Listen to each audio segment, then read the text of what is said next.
Hello दोस्तों, स्वागत है आपका रेलवे की पाठशाला पे। और दोस्तों, हमारी जो सीरीज चल रही थी railway group D previous year question हम कर रहे हैं 2018 के साइंस के। तो ये हमारा पार्ट नंबर 20 वीडियो 19 वीडियो अब तक डाल दिए हैं और ये 24/9/2018 का थर्ड शिफ्ट का वीडियो है। इससे पहले की जो भी सारी वीडियो थी वो हमने डाल दी हैं, उनको आप जाके हमारे चैनल रेलवे की पाठशाला पर देख सकते हैं। और दोस्तों, आप हमें फेसबुक पर फॉलो कर सकते हैं, ये हमारी फेसबुक आईडी है। इसके अलावा दोस्तों, आपको रेलवे भर्ती के बारे में सारी जानकारी हमारे इस चैनल पर मिल जाती है। आप अभी चैनल को सब्सक्राइब कर दीजिए और जो भी आपके दोस्त रेलवे की तैयारी कर रहे हैं उनके साथ चैनल को शेयर कीजिए। और दोस्तों, यहाँ पर मैं आपको जो साइंस करा रहा हूँ वो साइंस का मोटिव यही है कि आप साइंस में अधिक से अधिक स्कोर कर पाएंगे अगर हमारे वीडियोज़ को आप रेगुलरली देखते हो, क्योंकि हम आपको बेसिक से सभी चीज़ों को समझाते हैं जो कि आपको याद हो जाती हैं। तो चलिए दोस्तों, शुरू करते हैं आज के इस वीडियो को। पहला जो क्वेश्चन है वो ये है कि घनत्व जो होता है दोस्तों वो किस किस का अनुपात होता है। घनत्व डेंसिटी होता है ना दोस्तों, उसका फॉर्मूला होता है घनत्व बराबर द्रव्यमान बटे आयतन। घनत्व बराबर द्रव्यमान बटे आयतन, ये इसका सूत्र होता है। तो ऑप्शन नंबर देखिए, ऑप्शन नंबर 2 इसका राइट आंसर होगा, द्रव्यमान बटे आयतन, ये आपका घनत्व होता है, डेंसिटी। दूसरा जो क्वेश्चन है वो हम देखते हैं, हालांकि ये मैथ्स का क्वेश्चन है लेकिन साइंस में कर लेते हैं। एक वस्तु 4 सेकंड में 15 मीटर की दूरी तथा अगले 2 सेकंड में 15 मीटर की दूरी तय करती है, तो इसकी औसत गति क्या है। अब देखिए, औसत जगत गति होती है ना, औसत गति यानी कि एवरेज गति जो होती है दोस्तों वो होती है यहाँ पर कुल दूरी बटे कुल समय। क्या? कुल दूरी बटे कुल समय इसके बराबर होती है कुल समय। तो यहाँ पर देखिए, कुल दूरी कितनी है 15 मीटर प्लस 15 मीटर 30 मीटर हो गया। कुल यहाँ पर टाइम कितना लगा 4 सेकंड प्लस 2 सेकंड कितना 5 सेकंड। वो 4 और 2 कितना होगा 6। 6 का भाग 30 में लगाएंगे, आंसर आ जाएगा 5। अब देखिए यहाँ पर देखिए ऑप्शन देखिए, 3 ऑप्शन में 5 ही है। तो दोस्तों, प्रॉब्लम तो यही है ना कि साइंस जब आप पढ़ोगे तो आपको जो सिंबल है ना, जो आपके जो यूनिट्स हैं, इकाई है, वो ध्यान होनी चाहिए, नहीं तो आपका क्वेश्चन आते हुए भी गलत हो जाएगा। अब देखिए यहाँ पर देखिए, जो मीटर होता है वो दूरी का मात्रक होता है, मीटर प्रति मीटर और मीटर प्रति सेकंड ये आपका गति का सूत्र होता है। तो आपका ऑप्शन नंबर 3 इसका राइट आंसर होगा 5 मीटर प्रति सेकंड, क्योंकि यहाँ पर आपका वेग है यानी कि गति की बात कर रहा है, तो गति का आपका जो मात्रक होता है वो होता है मीटर प्रति सेकंड। चलिए बात करते हैं अगले क्वेश्चन की। अगला जो क्वेश्चन है कि प्रजातियों में कौन जीवित रहने का लाभ प्रदान करता है और आनुवंशिक क्रम को योगदान देता है। दोस्तों, आपको पता होगा चार्ल्स डार्विन ने एक पुस्तक लिखी थी ओरिजिन ऑफ स्पीसीज। उसमें उन्होंने आपका ये बताया था कि जो भी जीव होता है ना, जिसमें जितनी ज़्यादा विविधता पाई जाती है, जिसमें जितनी ज़्यादा बायोडाइवर्सिटी पाई जाती है, वो प्रकृति के अनुसार उतने ही ढंग से जी पाता है।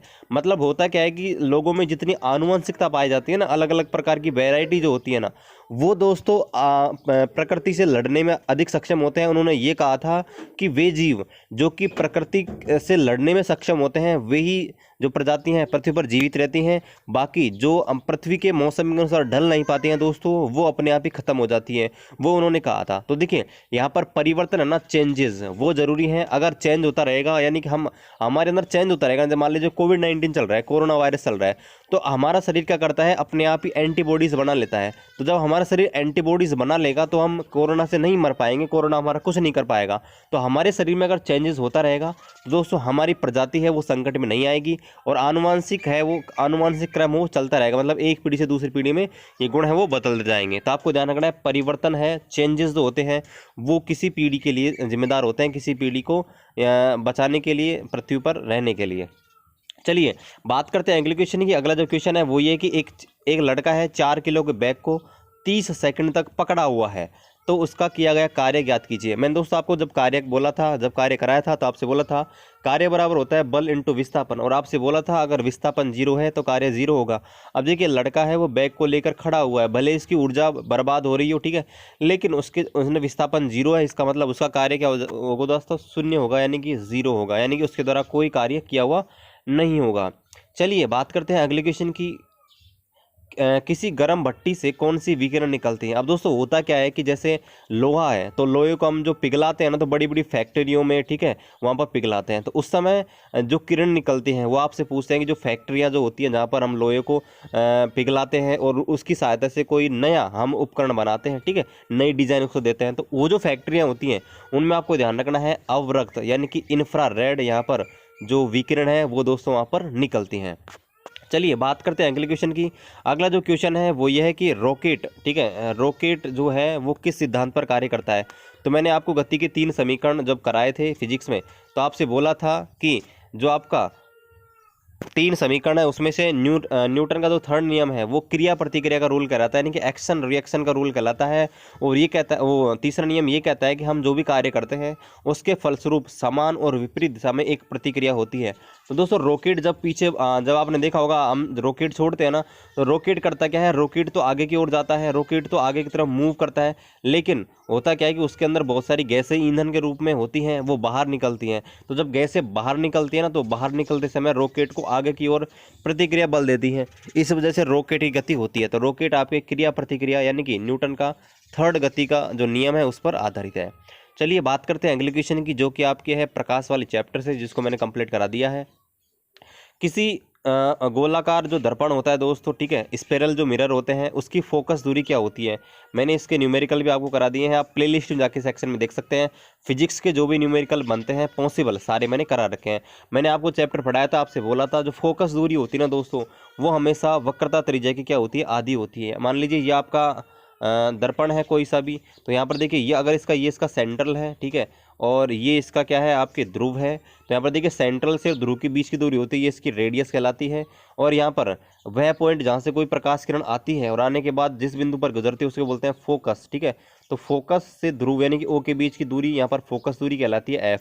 तो इनमें दोस्तों रिलेशन होता है कि यहाँ पर 2f बराबर होता है r, है ना, ये रिलेशन यहाँ पर होता है। और अगर f की बात पूछे तो f बराबर r/2, यानी कि ऑप्शन नंबर थर्ड इसका राइट आंसर होगा कि फोकस दूरी वक्रता त्रिज्या की हमेशा क्या होती है, आधी होती है।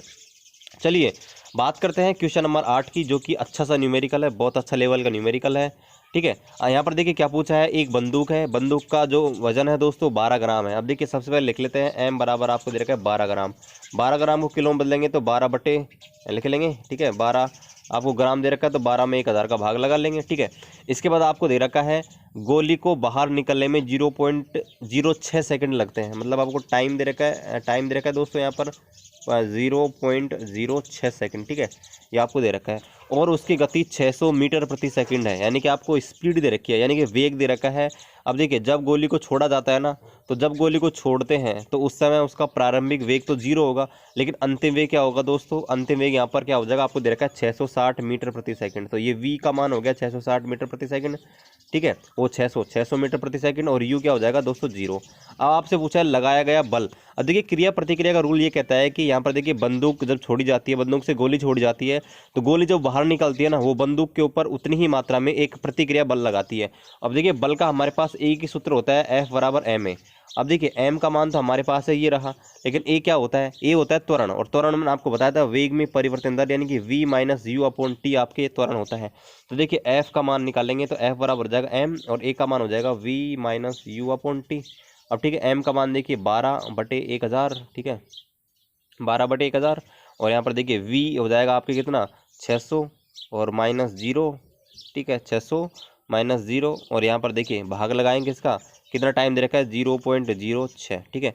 तो इसको आप सॉर्ट आउट करेंगे तो राइट आंसर यहाँ पर आ जाएगा 1200 न्यूटन, ठीक है, इतना आ जाएगा 1200 न्यूटन।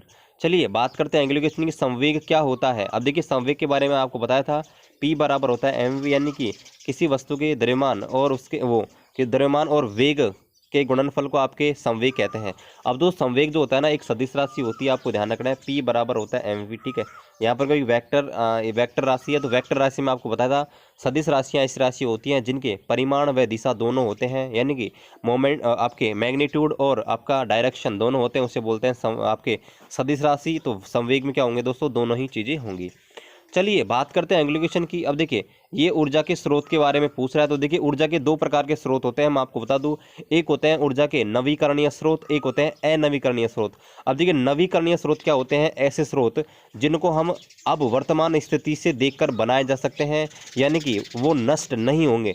जैसे कि दोस्तों आप जानते हैं सौर ऊर्जा कभी नष्ट नहीं होगी, पवन ऊर्जा है ये नष्ट नहीं होगी, तो इनको बोलते हैं ऊर्जा के नवीकरणीय स्रोत, यानी कि इनको बोलते हैं आपके इंग्लिश में क्या बोलेंगे, इनको बोलते हैं रिन्यूएबल सोर्स। एक दूसरे होते हैं अनवीकरणीय। अनवीकरणीय का मतलब दोस्तों इनको बनाने में लाखों करोड़ों साल लग जाते हैं, हम उनको नहीं बना सकते। जैसे कि पेट्रोल है, डीजल है, कोयला है, और दोस्तों इनको हम नहीं बना सकते, क्योंकि हम बनाएंगे तो लाखों साल लग जाएंगे, तब तक हमारी पीढ़ियाँ ना बहुत निकल जाएंगी, तो वो हमारे उपयोग में नहीं होती है। तो ये आपसे पूछा है ऊर्जा के ऐसे स्रोत जो प्रकृति में बहुत लंबे समय से जमा हुए हैं तथा जिनके खत्म होने पर उन्हें फिर से नहीं बनाया जा सकता, क्या कहलाते हैं? तो दोस्तों इनको बोलते हैं अनवीकरणीय स्रोत, नॉन रिन्यूएबल सोर्सेज। आपको ध्यान रखना है। अगर एग्जाम्पल पूछ रहे तो आपको बताया पेट्रोल, कोयला, डीजल, ये सारी चीज़ें इसके एग्जाम्पल होंगे। चलिए बात करते हैं अगले क्वेश्चन की। विद्युतीय विकलन निम्न में से किस पर आधारित है? अब देखिए विकलन का मतलब होता है दोस्तों किसी को गलाना एक तरीके से। अब देखिए गलाना तो टेम्परेचर चाहिए, यानी कि ताप चाहिए, हीट चाहिए। तो यहाँ पर देखिए ऑप्शन नंबर 3 इसका राइट आंसर हो जाएगा, धारा का ऊष्मीय प्रभाव, यानी कि थर्मल इफेक्ट ऑफ करंट। चलिए बात करते हैं अगले क्वेश्चन की। निम्नलिखित में से कौन सी धातु है वो शीतल जल के साथ तीव्र अभिक्रिया करती है? तो दोस्तों आपका सोडियम है। आपको पता होगा सोडियम एक ऐसी धातु है जो वायु की उपस्थिति में नमी प्राप्त करके तुरंत जलने लगती है। इसको केरोसिन के अंदर रखा जाता है। और दोस्तों मैंने आपको बता दूं, मैंने पीरियोडिक टेबल के ऊपर टॉप 100 क्वेश्चन है वो बना दिया है, आप उस वीडियो को देख सकते हैं, बहुत ही इंपॉर्टेंट वीडियो है। तो इसका आंसर हो जाएगा दोस्तों, क्या हो जाएगा आपका? सोडियम। सोडियम ऐसी धातु है जो ठंडे जल के साथ भी तीव्रता से अभिक्रिया कर लेती है। चलिए देखते हैं अगला क्वेश्चन। कॉपर ऑक्साइड और कार्बन मोनोऑक्साइड की अभिक्रिया जब होती है तो अपचयन अभिकारक कौन सा होता है? दोस्तों आज से मैं आपको कराऊंगा केमिस्ट्री में जो चल रहा था उसमें आपको अभिक्रिया के प्रकार जब बताऊंगा तो आपको मैं बताऊंगा अपचयन और ऑक्सीकरण होता क्या है। अब फिलहाल आप ये समझ लिए थोड़ा सा। देखिए ये जो अभिक्रिया इसको पूरा करते हैं, देखिए कॉपर ऑक्साइड होता है CuO, ठीक है, इसकी अभिक्रिया करवानी है। मैं थोड़ा और छोटा लिखता हूँ तो आपके आ जाएंगे। देखिए आपको बोला है कॉपर ऑक्साइड है CuO, इसकी अभिक्रिया करा दी कार्बन मोनोऑक्साइड CO से। तो देखिए क्या दोस्तों बनता क्या है, यहाँ पर Cu बनता है, ठीक है, और जो ऑक्सीजन है ना ये CO के साथ जुड़कर CO2 बना देती है। अब देखिए तो आपको अभिक्रिया है ना उसके प्रकार के बारे में आपको थोड़ा सा बताता हूँ। अब देखिए अपचयन अभिक्रिया ऐसी होती है जिनमें या तो हाइड्रोजन जुड़े, दो प्रकार की परिभाषा है, या तो हाइड्रोजन जुड़े पहली बात, या ऑक्सीजन हटे, तो उसे तो बोलते हैं अपचयन। ऑक्सीकरण क्या होता है, या तो ऑक्सीजन जुड़े, ठीक है, या फिर क्या हो हाइड्रोजन हटे। तो इस अभिक्रिया में देखो आपसे पूछा है अपचयन अभिकारक कौन सा है, तो आप देखेंगे देखो आप यहाँ पे देखेंगे तो देखिए ये कॉपर ऑक्साइड है, ठीक है।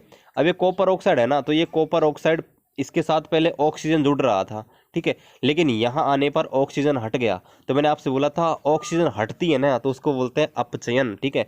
तो अगर आपसे क्वेश्चन में ये पूछा है कि किसका अपचयन हो रहा है, ठीक है, तो किसका होगा दोस्तों? कॉपर ऑक्साइड का, ठीक है। किसका अपचयन हो रहा है? Copper oxide. किस में? CU में। और आपसे पूछे किसका ऑक्सीकरण हो रहा है, तो आपको बताना है CO का, कार्बन मोनोऑक्साइड का ऑक्सीकरण हो रहा है किसमें? CO2 में। यानी कि ऑक्सीजन का जुड़ना ऑक्सीकरण, यानी कि मैं कहूँगा CuO का CU में क्या हो रहा है? अपचयन, ठीक है, अपचयन। अपचयन को बोलते हैं दोस्तों यहाँ पर रिडक्शन। और CO का CO2 में क्या हो रहा है? ऑक्सीकरण, यानी कि ऑक्सीडेशन, ठीक है। तो आपको समझ आ गया। आपसे क्वेश्चन ने पूछा है कि कॉपर ऑक्साइड और जब कार्बन मोनोऑक्साइड अभिक्रिया कराए तो अपचयन अभिकारक कौन सा, मतलब किसका अपचयन होता है? तो अगर अपचयन पूछे तो CuO का अपचयन यहाँ पर होता है किसमें? CU में, ठीक है, ये आपको ध्यान रखना है। चलिए बात करते हैं गतिज ऊर्जा को किससे प्रदर्शित किया जाता है। तो आपको ध्यान है गतिज ऊर्जा का सूत्र होता है E के बराबर 1/2 mv², बिल्कुल सीधा सा ये सूत्र होता है। चलिए बात करते हैं अगले क्वेश्चन की। 4 कक्षीय हृदय वाला गर्म रक्त का प्राणी कौन सा, यानी कि आपसे पूछा है ऐसा कौन सा प्राणी होते हैं जिनका पहली बात तो कक्षीय हृदय हो, 4 कक्षीय हृदय, यानी कि इनके 4 क्या हो? चैम्बर्स हो हार्ट में।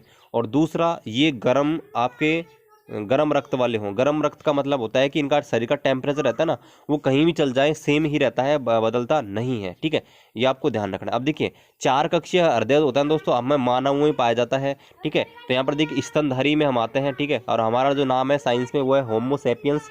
तो स्तनधारी जो होते हैं दोस्तों इनकी विशेषता होती है इनके अंदर 4 कक्षीय शरीर पाया जाता है। इसके अलावा इनका जो आपके इनको बोलते हैं वार्म ब्लडेड, ठीक है, वार्म ब्लडेड इनको बोलते हैं, यानी गर्म रक्त वाले इनको बोलते हैं। स्तनधारियों में देखिए स्तनधारियों में भी आपके वार्म ब्लडेड बोलते हैं, और जो पक्षी होते हैं ना इनको भी वार्म ब्लडेड बोलते हैं। आपको ध्यान रखना है गर्म रक्त वाले बोलते हैं, गर्म रक्त वाले, पहला स्तनधारी और दूसरा पक्षी, ये आपको ध्यान रखना है। 2 होते हैं जो कि आपके क्या होते हैं? गर्म रक्त वाले, और ज़्यादातर जो होते हैं दोस्तों क्या होते हैं?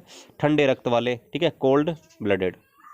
चलिए अगला जो क्वेश्चन है वो ये कि संगमरमर जो चिप्स होती है उसकी तनों हाइड्रोक्लोरिक अम्ल से अभिक्रिया कराने पर क्या होता है। तो मैंने आपको एक की अभिक्रिया लिख दी है जिसमें इसका राइट आंसर है। अब देखिए संगमरमर जो होता है उसका सूत्र होता है CaCO3, ठीक है, और यहाँ पर ये अम्ल से क्रिया करेगा 2Cl, तो यहाँ पर देखिए क्या बनाएगा CaCl2 H2 और CO2।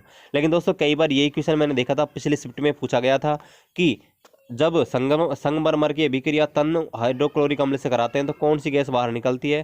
तो आपको ध्यान रखना है हमेशा कार्बन डाइऑक्साइड गैस वो बाहर निकलती है, ये आपको ध्यान रखना है। कार्बन डाइऑक्साइड गैस बाहर निकलती है। चलिए बात करते हैं अगले क्वेश्चन की। किस वर्ग के जीव रक्त गर्म वाले होते हैं? मैंने आपको अभी थोड़ी देर पहले बोला था, गर्म रक्त वाले जो होते हैं दोस्तों वो होते हैं आपके कौन से? एक तो स्तनधारी, ठीक है, और दूसरा आपके होते हैं पक्षी। तो यहाँ पर देखिए पक्षी ऑप्शन में, स्तनधारी नहीं है, तो ऑप्शन नंबर फर्स्ट जो पक्षी इसका राइट आंसर हो जाएगा। अगला जो क्वेश्चन है दोस्तों है कि आधुनिक आवर्त सारणी में परमाणु संख्या 58 से लेकर 71 तक के तत्वों को क्या कहा जाता है? तो मैंने आपको पीरियोडिक टेबल कराई थी ना दोस्तों, वहां आपको बताया था कि 58 से लेकर 71 के तत्व जो होते हैं, यानी कि लैंथेनम 57 के बाद आने वाले तत्व होते हैं ल्यूटेशियम से आपके। मैं आपको बता देंगे पीरियोडिक टेबल खोल के और आपको डिटेल से बता देता हूँ। मैंने आपको उस टाइम बताया था कि लैंथेनम 57 होता है, ये 57, इसके बाद सीरियम से लेकर और ल्यूटेशियम 71 तक तत्व आते हैं, उनको बोलते हैं दोस्तों यहाँ पर लैंथेनाइड। और यहाँ पर एक्टिनियम 89 के बाद यहाँ पर थ्योरियम से लेकर और लॉरेंसियम 103 तक के तत्व आते हैं, दोस्तों को बोलते हैं एक्टिनाइड। तो दोस्तों ये होते हैं लैंथेनाइड और एक्टिनाइड, इनके बारे में आपको पहले बता दिया है। तो आपसे पूछा है कि 58 से 71 तक के तत्व हैं, उनको क्या बोलते हैं? इनको बोलते हैं लैंथेनाइड, ध्यान रखना है लैंथेनाइड्स, ठीक है। चलिए बात करते हैं अगला क्वेश्चन। अगला जो क्वेश्चन है कि किसी तत्व के नाभिक में 12 न्यूट्रॉन है, तो यह किस समूह से संबंधित है? तो दोस्तों मैंने आपको बोला था कि आप जितने भी आपसे 20 या 30 तक के प्रारंभ के तत्व हैं उनको आप याद कर लीजिए, ठीक है। तो देखिए 12 प्रोटॉन आपको दे रखे हैं, तो आप इलेक्ट्रॉन विन्यास इनके लिखेंगे ना, बहुत जल्दी में इलेक्ट्रॉन विन्यास लिखना आपको बताएंगे। तो देखिए इलेक्ट्रॉन विन्यास हो जाएगा इसका 2 8 2, 12 इलेक्ट्रॉन है ना, तो 2 8 2। तो देखिए अंतिम कोष में 2 इलेक्ट्रॉन है, और अंतिम कोष से ही वर्ग का पता लगता है, यानी कि जितने इलेक्ट्रॉन होते हैं ना उसी से हम पता लगा सकते हैं कि यहाँ पर कितना कौन सा उसका कक्षक है। तो यहाँ पर देखिए इसके अंतिम कोष में 2 इलेक्ट्रॉन है, इसका मतलब ये वर्ग संख्या 2 का तत्व होगा। चलिए बात करते हैं, भ्रूण एक विशेष तंतु की सहायता से माँ के रक्त से पोषण प्रदान करता है, इसको क्या कहा जाता है? दोस्तों होता क्या है हमारे शरीर में, जब महिलाओं में जो बच्चा होता है, भ्रूण जो होता है, उसका जो पोषण रहता है ना, उसको दोस्तों एक प्लेसेंटा, एक आपके नाल होती है, उसकी सहायता से जो आपका भ्रूण रहता है ना दोस्तों, वो पोषण प्राप्त करता है। तो यही पूछा है कि उस तंतु को क्या बोलते हैं? तो उस तंतु को बोलते हैं दोस्तों, क्या बोलते हैं? आपके नाल या प्लेसेंटा। आपको ध्यान रखना है, जो गर्भस्थ शिशु होता है दोस्तों, वो प्लेसेंटा के माध्यम से ही पोषण है वो प्राप्त करता है।